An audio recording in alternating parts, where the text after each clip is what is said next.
Well, out in my scrap shack, here's what I'm battling with. That is an absolute mountain of the dryer plugs with nice chunky brass. Got some out. All I've come up with so far to try, as I said, these end nips. Put them on there. I'm trying to do this on my cell phone and hold on, and then just pry. And holy crap, it's blowing my back out just trying that. And I'm getting overrun with more of those stove cords. I got about 30 more to go here. There's a whole schwack of them hanging on my leg here. Probably gonna break the chain off soon, so I gotta do something about it. Anyway, if anyone knows a good way to get that brass out of these plugs without killing yourself and your back, let me know an easier way. This is just a lot of brass still in here. Anyway, for now I'm just going to store them in this little mini barrel I got and put them away. And right now I'm going to start processing some of these stove cords. Like these are strip mounts, all number 2 wire. Nice clean inside. My Stripmeister E250 will do it. What I like about these, they all say what they are. So 410 gauge. So I'll strip the outer casing, I'll put all the 10 gauge in a pile. And some of these are 8s. All kinds of different ones here. What's this one we got? 2 8s, 2 10s. So we'll just separate the 10s and 8s and then run all of them. Set the wire stripper for 10 and then go all 10s and then all 8s. Well, update you in a bit when I get something done here. Well, if I get something done. I'm not very ambitious today. So here's a dryer wire, 410 gauge feeder through. Now this does nip the wire below it because of how it's spiraled inside the casing, but when you feed the 10 gauge through after, you just make sure anything that nicks on those is just down, and it's not hard to run through it. It's kind of a pain in the ass, but you got to do what you got to do. I'm not going to sit here and knife them all by hand, one by one. So there's some 410 gauge wire right there. Gotta touch it up maybe and get through there, but I could set it deeper, but then it's really going to nick it. So you can see here, I nicked that one a little bit there underneath, but it's not too bad. Just pull them out of there.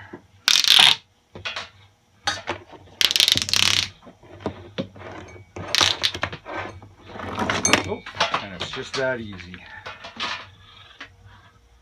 Unwind them, then I'll just make a pile of 10 gauge. Then when I get to the ones with 10 and 8, then I'll separate the 10s and 8s. Some nice number 2 wire in there. Take another update when I get more done.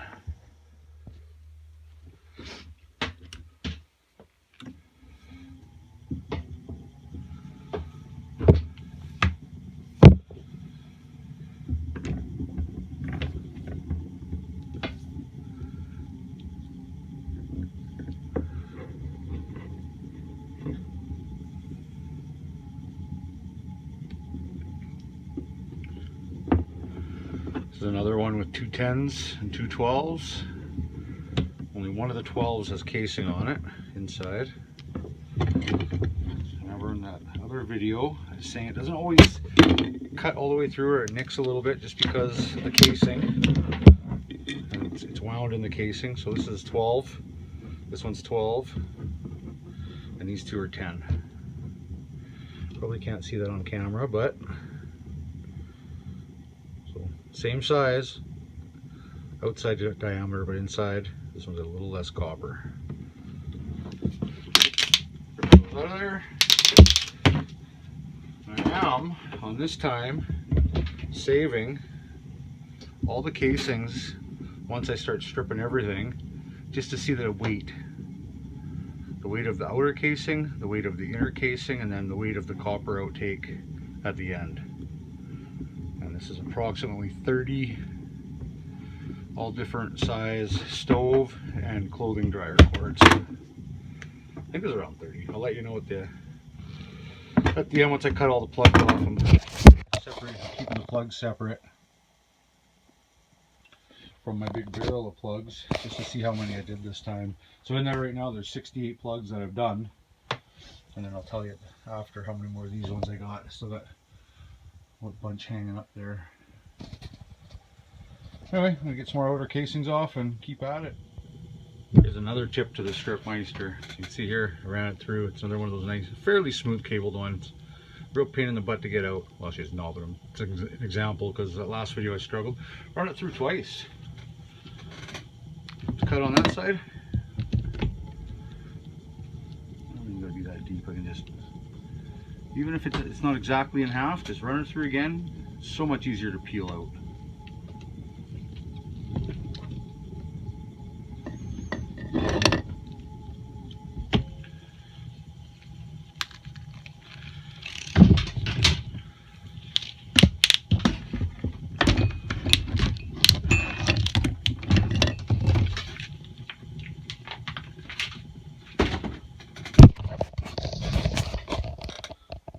Casing.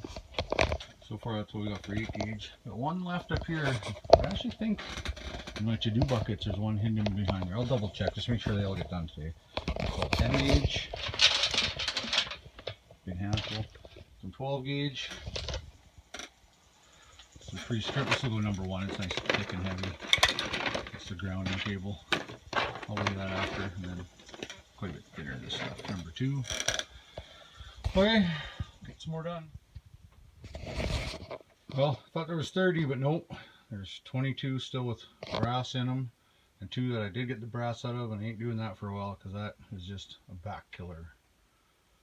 So 24. This is a nice big wad of 10 gauge we got. A little bit of 12, and a great big wad of 8 gauge we got. Nice and heavy. So this will all get stripped eventually here. It'll be all strip number 2. The grounding cables, of course, pre-stripped. These are a little kitchen scale here. A little ice cream bucket on there.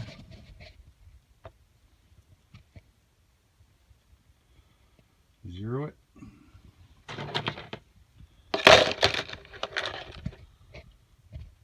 Oh, crazy, exactly a pound of number 2. The white bucket's my number 2 as I strip it, and then outside the white bucket is number 1. And this is quite a bit thick stuff. Can't really tell on camera, but it's quite a bit thicker than the other stuff. Comes out of the 10 3s and the anything with, or sorry, not 10 3s, the 8 3s. Anything with the 8 gauge. And that's just 1 pound, 2.1 ounces. So remember those numbers for after. Once we get all these stripped, we'll weigh all the number 2. And all the casings. We'll check her out after. Let's feed some 10 gauge through the Stripmeister E250. Use these for the entire for like 10 bucks on sale. Nip the end. Pull it out if you so choose.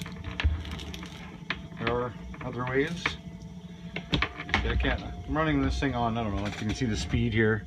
It's not even on half right there. I can't keep up with this thing.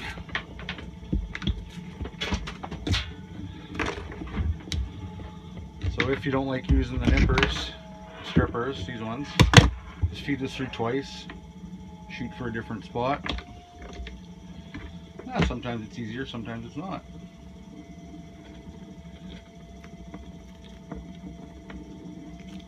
There we go.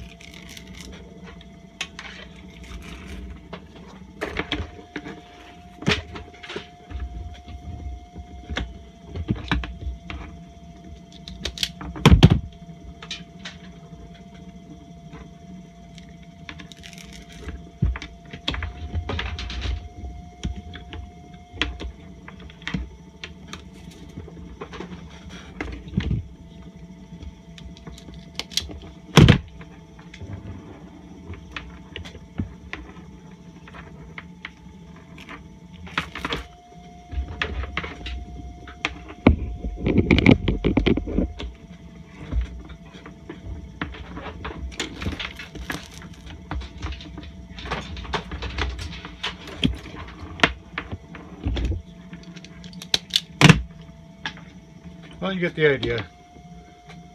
Don't need to bore you just doing this. Well, here we are, final way up. 24 stove cords, all around through the Stripmeister. Got a pretty big box of all the casings, inner, outer, and bucket of number 2 copper stripped. Bucket weighs half a pound, so 8 ounces. I'll set the phone down here and I'll throw these on.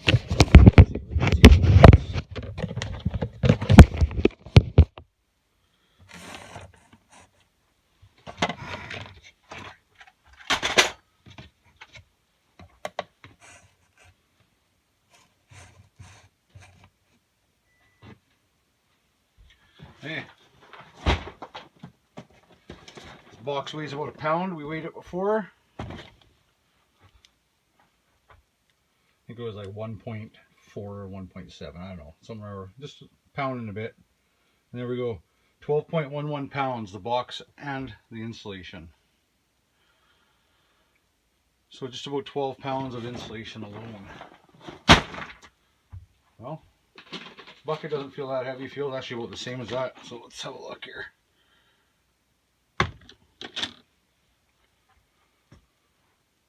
Well, 12.14. Geez, it's almost the same as just casing. So yeah, wow. What's that? 8.4 ounces. So let's say 8 ounces. So just over 12 pounds of number 2 stripped copper.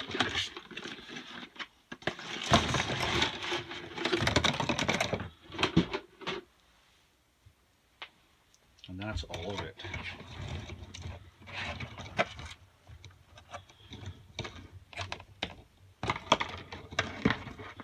I don't think I'll get it all to stay on here, but it sure looks good. Let's keep piling it up.